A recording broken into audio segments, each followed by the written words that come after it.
मेरा नाम doctor Sonu Singh, MBBS MD physical medicine rehabilitation, post graduate diploma in sports injury rehabilitation and rheumatology. मैं पिछले कई सालों से 10-12 साल से घुटने दर्द और इससे एसोसिएटेड प्रॉब्लम पे काम कर रहा हूँ। जो मेरी फाइंडिंग्स हैं, जो मुझे लगता है आजकल हम देखते हैं कि हर घर में 1-2 लोग घुटने दर्द से परेशान हैं। जैसे ही लोग 35-40 की उम्र पार करते हैं और उनमें घुटने दर्द की तकलीफ़ शुरू हो जाती है। क्या इसका कारण हमारा जीवन शैली है, रॉन्ग लाइफस्टाइल है, या क्या है? या हमारा कार्टिलेज बहुत जल्दी घिस रहा है? किस वजह से घिस रहा है?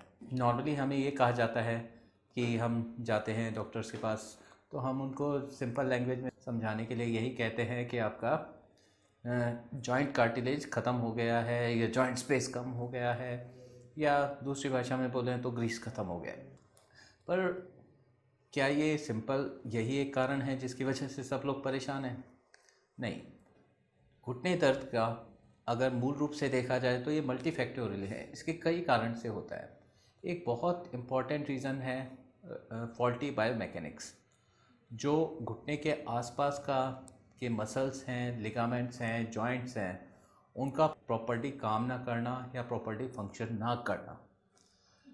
अगर हम सिंपल लैंग्वेज में बात करें तो बोन्स हमारा वेट ट्रांसमिशन में हेल्प करती है, जबकि उसके आसपास की जो सपोर्टिंग स्ट्रक्चर, मसल्स, लिगामेंट्स और जॉइंट कार्टिलेज हमको मोबिलिटी में हेल्प करते हैं।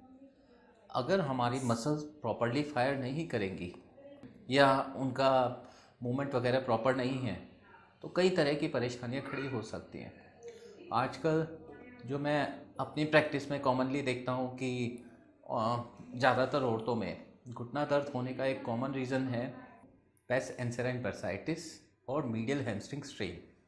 एक अगर हम नॉर्मल भाषा में बात करें कि हमारा जॉइंट अंदर की तरफ ही क्यों स्पेस उसमें कम हो जाता है, इसका सिंपल रीज़न है कि इनइक्वल मसल पुल। अगर दो मसल्स हमारे जॉइंट को खींच रही है और उसमें से एक मसल का पुल एक्स्ट्रा है दूसरी मसल से, तो वो हमारे लिए बहुत सी प्रॉब्लम क्रिएट कर सकता है। दूसरा एक पेस एंसेराइन बर्साइटिस, जिसमें हम नोटिस करते हैं कि हमारे घुटने में अंदर की तरफ जस्ट नी जॉइंट से नीचे हमको पेन और बहुत ज़्यादा स्वेलिंग फील होती है। वहाँ पर हमारी 3 इम्पॉर्टेंट मसल्स आके अटैच होती हैं। अगर उनका पुल अगर प्रॉपर नहीं है तो वो हमको पेन और स्वेलिंग दिखा सकता है। इन सब चीज़ों को कंसीडर करते हुए हमने जैसे सिंपल कुछ मरीजों में शू मॉडिफिकेशन और पेन मैनेजमेंट के साथ काम किया, हमको बहुत अच्छे रिज़ल्ट प्राप्त हुए। अब तक मैं अगर अपना पुराना पिछले 6 महीने की बात करूं तो अगर मैंने ऑलमोस्ट 33 केसेस अटेंड किए हैं, जिसमें से मेरा प्रोटोकॉल सिंपल पेन मैनेजमेंट और शू मॉडिफिकेशन रहा। ऑलमोस्ट 27 केसेस में बहुत अच्छे रिज़ल्ट मुझे प्राप्त हुए। 3 केसेस में रिज़ल्ट अच्छे थे जिसमें पेशेंट सेटिस्फाइड था पर मैं सेटिस्फाइड नहीं हुआ, और 3 केसेस में पेशेंट को रिज़ल्ट अच्छे नहीं लगे जिनमें पेशेंट की कंप्लेंट अब तक है। मगर उसका एक रीज़न भी है कि पेशेंट अपना फॉलोअप भी अभी तक नहीं कर पाया। तो अगर हम पेन मैनेजमेंट की बात करें, घुटना दर्द की बात करें, तो हमें generally step wise approach adopt करनी चाहिए। हम स्टेप वाइज चलना पसंद करते हैं। हमारे प्रोटोकॉल में एज़ पर माय प्रोटोकॉल मेरे हिसाब से हमें पेन मैनेजमेंट और उसके साथ करेक्टिव बायोमैकेनिक्स पे जोर देना चाहिए, ना कि हम या फिर तो मेडिकेशन के साथ चलते रहें या फिजियोथेरेपी पे चलते रहें लॉन्ग टर्म। आप आराम, और दूसरी चीज़ें ये हैं कि फिजियोथेरेपी एक्सरसाइज अगर मरीज खुद करे तो उसको रिज़ल्ट उतने ही अच्छे प्राप्त होते हैं। यस, पेशेंट को गाइडेंस की ज़रूरत होती है, जिसके लिए इनिशियल कुछ दिन उसको अपने लेवल पे एक्सरसाइज लर्न करनी चाहिए, किसी का सपोर्ट लेना चाहिए। दूसरी चीज़ें, कुछ केसेस में हम नोटिस करते हैं कि पेशेंट कहता है कि जैसे ही वॉकिंग डिस्टेंस थोड़ी रहती है, हम चलते हैं तो थोड़ा दूर चलने के बाद हमारे दर्द शुरू हो जाता है।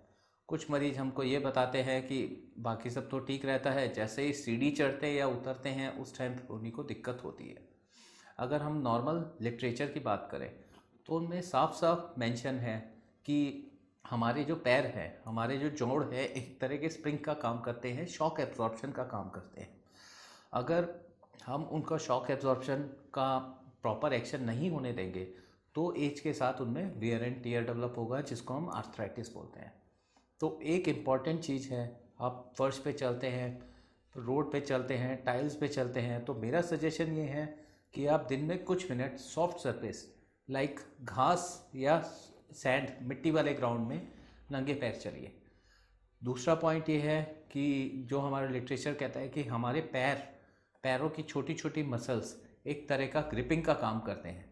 वो ग्रिपिंग होती है तभी हमारा जॉइंट का शॉक एब्जॉर्प्शन मैकेनिज्म प्रॉपर काम करती है।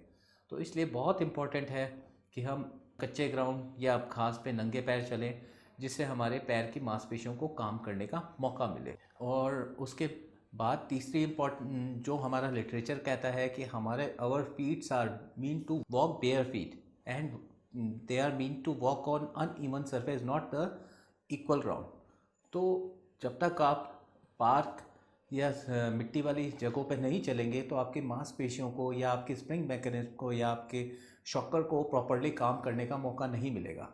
तो ये बहुत ही इम्पॉर्टेंट है, आप इन सिंपल टेक्निक को फॉलो करें, अपने बॉडी के सिस्टम को एडजस्ट होने का टाइम दें, क्योंकि अगर आप अपना एक्सेस में इम्पैक्ट अपने एंकल, नी या हिप जॉइंट पे प्लेस करेंगे, वो आपके बैक में ट्रांसफ़र होगा, तो विद टाइम आपके दूसरे जॉइंट भी अफेक्टेड होते जाएंगे।